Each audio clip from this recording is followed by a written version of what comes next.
Salut à tous. Alors récemment j'ai acheté une DJI Osmo Pocket 3 qui est vraiment une superbe caméra. Et juste avant de l'acheter j'ai regardé pas mal de vidéos sur YouTube pour essayer de voir est-ce que la caméra était faite pour moi. Il y avait vraiment des super vidéos, très techniques et très bien expliquées. Par contre justement c'était très technique, donc il y avait toutes les caractéristiques techniques qui étaient données en détail. Mais il y avait assez peu de tests. Du coup, moi je me suis dit que je vais faire l'inverse. J'ai pas du tout la prétention de très bon techniquement. Par contre, je vais vous montrer, si vous l'achetez, qu'est-ce que vous allez avoir comme image concrètement. Donc le but c'est de se mettre avec plusieurs situations. Donc par exemple, qu'est-ce que ça donne lorsqu'on marche avec, lorsqu'on court avec, lorsque vous vous filmez, je sais pas, en voiture, avec peu de lumière, etc. Donc vous allez voir plein de types de situations différentes. Et aussi ce micro là, donc il y a un kit créateur combo qui existe et dans lequel vous avez donc une batterie, un micro, etc. Et donc on va voir donc le rendu lorsque le micro n'est pas activé, le rendu lorsque le micro est activé dans les différentes situations. Et donc on était déjà en train de commencer le test parce que je suis en train de filmer avec la caméra depuis le début. Donc voici le rendu que ça donne lorsque on pose la caméra sur une table.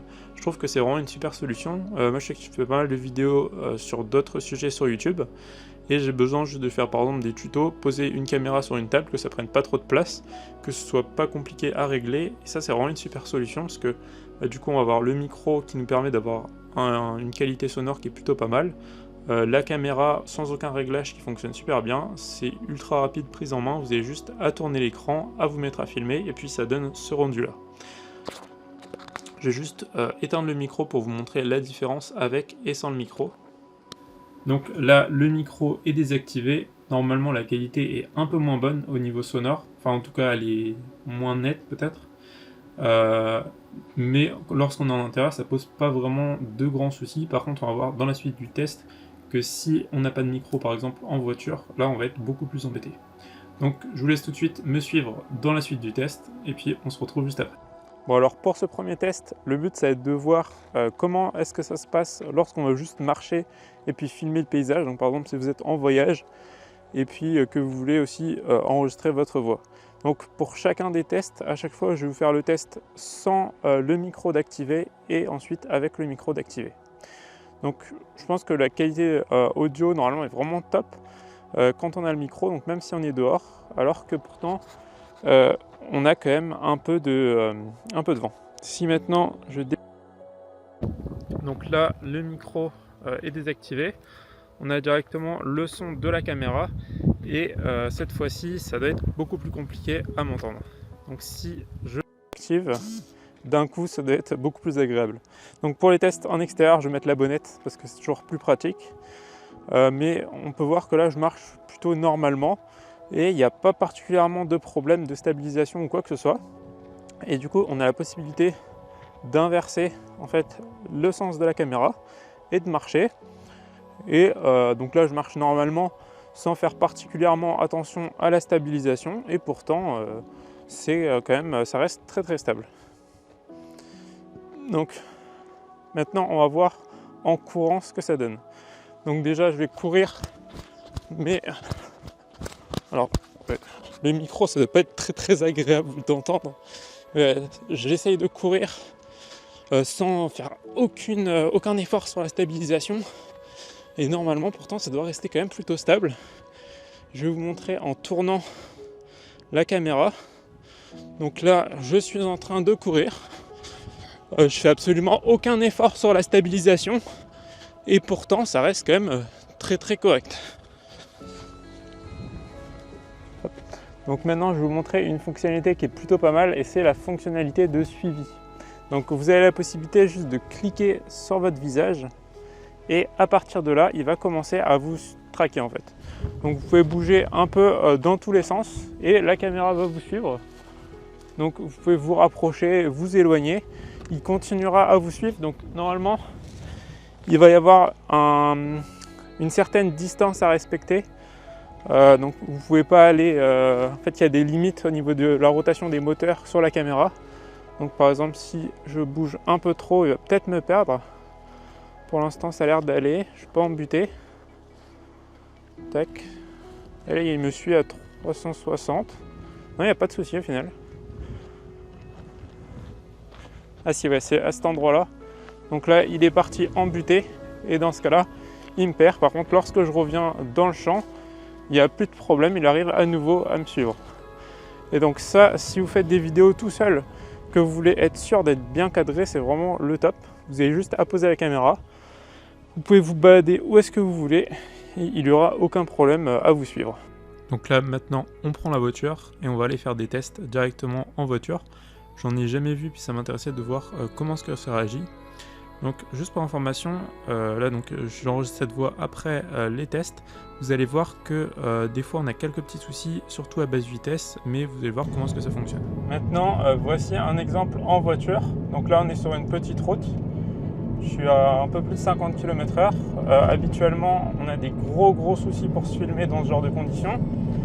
Alors que là, grâce au micro, on arrive vraiment à avoir quelque chose d'assez propre, je trouve. Et puis on a la possibilité juste de poser la caméra à un endroit et puis qu'elle ne bouge pas. Par contre, si je là, normalement, d'un coup, on doit vraiment perdre en termes de qualité. Il faut vraiment ralentir pour que on puisse être à nouveau bien. Donc, juste avant, j'étais un peu à basse vitesse, donc on entendait peut-être un peu moins la différence entre les deux micros au niveau du son.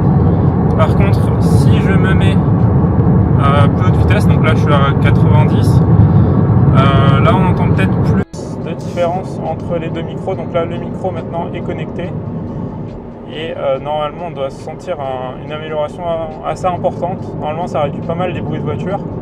Je sais que j'ai fait pas mal de tests avec différents micros en voiture et c'est généralement très compliqué de s'enregistrer avec un micro en voiture, alors qu'avec celui qui est fourni dans le kit Creator Combo, je trouve que le son est vraiment super sympa. Donc si jamais vous voulez faire des vidéos en voiture, c'est vraiment un super compromis.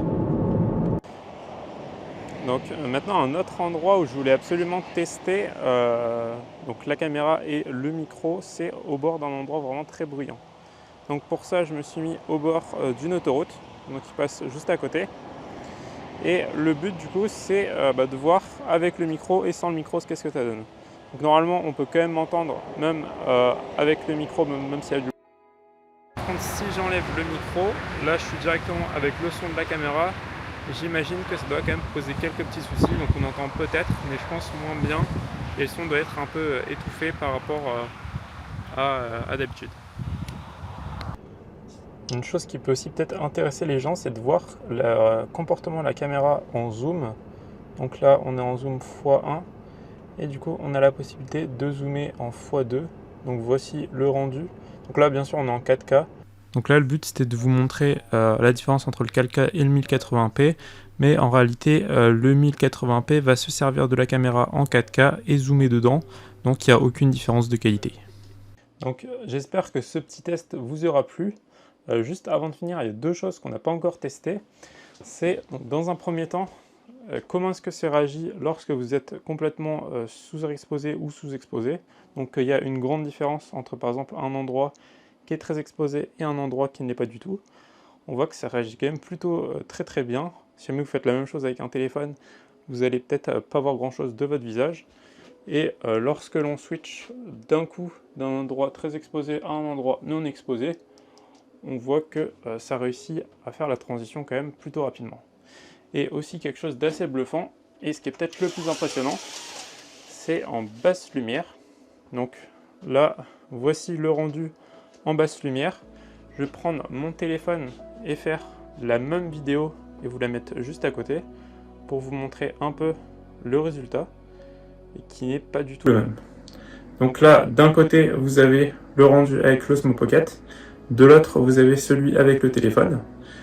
Et normalement, la qualité de rendu est quand même largement meilleure en basse lumière grâce à l'Osmo Pocket. Donc, merci beaucoup d'avoir suivi cette petite vidéo. Si vous avez aimé, n'hésitez pas à vous abonner. Et puis, on se retrouve dans notre vidéo.